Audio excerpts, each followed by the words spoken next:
He's been doing this for more than 30 years.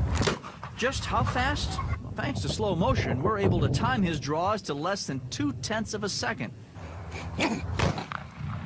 Now watch again carefully in slow motion. In 1/10 of a second, he fires off not one but 2 shots, hitting both balloons dead on. So, the Season 5 tanks are here, and among them is a top reward, the Argonaut, costing around $200 if you want to get it straight away. Who's stupid enough to buy that?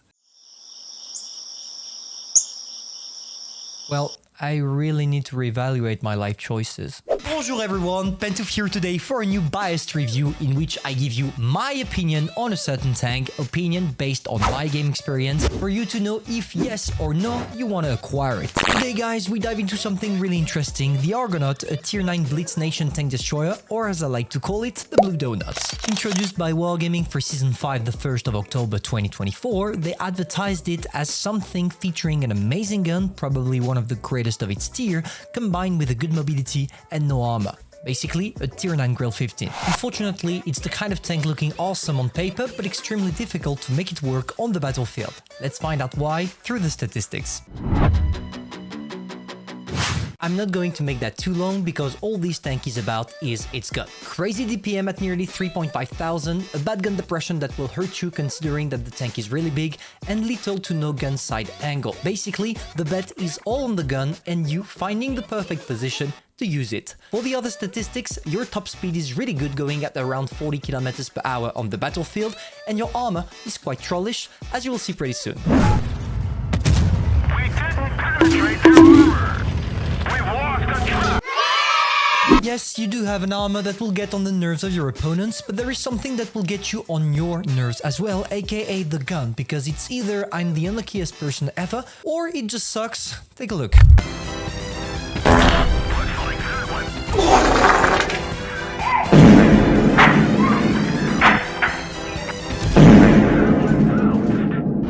We've seen the stats, you're probably wondering how you're supposed to play it. You have a great gun, a great mobility, and no armor. So there is only one thing to do. Let's dive into the playstyle.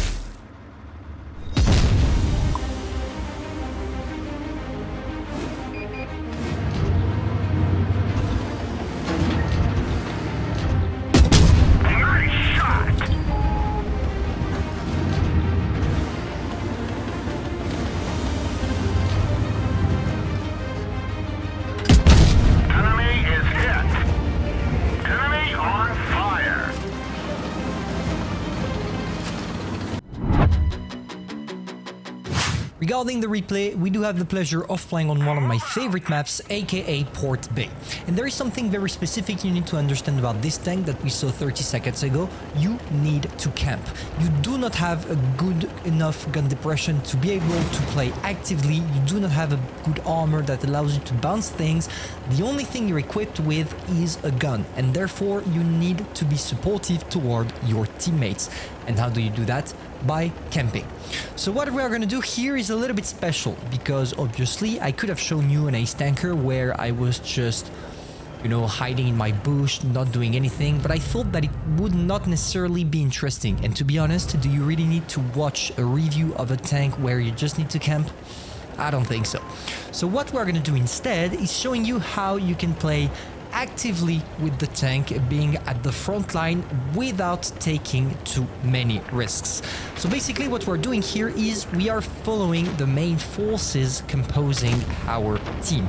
And what we're gonna do here is not trying anything stupid. I tried to see if I could sneak a shot, but I can't. So now what I'm gonna do is trying to reverse. But unfortunately, it seems like this E100 decided otherwise. I'm telling the E100, hey man, calm down, like what the fuck are you doing? But it's not a problem because the guy let me go back and he's going straight in. And the cool thing here is that as they're all gonna focus on the E100, I'm gonna have a free way to sneak my damage. And here, switching to adrenaline, I'm having some fun, because now with our 430 alpha damage gun, we reload in 6.3 seconds. It's just huge, and you're gonna find out that even if we take a couple of damage right now that we don't really care about, we are gonna make so much damage. Look at that. We are already at 2000 damage on the only first 2 enemies we encountered. Now, of course, we lost a couple of hit points in the process. Is it really problematic? As I mentioned, we are not here to take shots, so we shouldn't bother too much about those hit points. So I don't think that it's necessarily a bad thing. Obviously, it's better to keep them, but in this situation, we couldn't. Not a problem. Now what we're gonna do is we are gonna come back, we are gonna remain unspotted, and we are gonna see where we can find an effective place from which I can snipe. And it seems like the Batchat needs some help on the grill, and the grill is an easy target, so I'm not gonna bother. I'm going straight in, telling the Batchat, hey, can you spot the grill real quick so I can do something? And luckily for me, the guy did, and just aiming, snapping my HE shell straight into the grill. And now we are patiently waiting for us to get another shot. As you can see, we are always trying to privilege long distance. We are not trying to get into close combat, except of course when we are not the main target of our opponent and the rest of our forces are pushing like it was the case 2 minutes ago. But still, in the vast majority of games you are about to play with this tank, it's not what's gonna happen. So there we go. We are making sure that we're not the guy that the enemies are aiming at. And it seems like this Grill 15 is turning around, snapping a great shot straight into him, killing him in the process, securing our first kill and 3.2k damage. Now the only thing we need to deal with is a T95, and for that we're going to use our good mobility, at least good enough to circle a T95 or to attack it from the flank in order to be effective. So there we go, snapping a first shot on the run in the T95. And now we're gonna try to block him in order not to take the shot, because, you know, we never know. If he tried to maybe shoot with an HE shell, he could have killed us. And talking about HE, yeah, we got the things going. We went for the victory, and finally we made it, killing everyone in the process and securing a great ace tanker. To summarize the tank, and specifically what you will remember about it, basically, it's not a tank suitable for anyone. As someone that likes to play aggressively, it's definitely not a tank fitting my playstyle, and I find myself to really struggle getting into the right position and even getting some good ace tankers.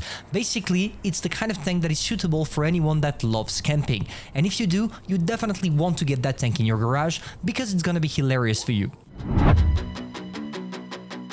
The Argonaut is, in my opinion, a balanced tank. Unable to play aggressively and with limitations concerning its gun depression and camo rating, this is the kind of tank that will get spotted as soon as you shoot. Except of course, if you keep your distances. Its place is only a support one. Personally, it's not fitting my playstyle, and is probably a tank that will just take dust in my garage, and for that, I rate it dust out of 10. This video is now over. If you enjoyed, feel free to subscribe, like and share, and I'm gonna see you soon for a new one. Bye. Hey you, yes, you, like that video? Why not going for another one? I have plenty of videos you can choose from. All you have to do is hop on this truck. Come, don't be afraid. It's only one video.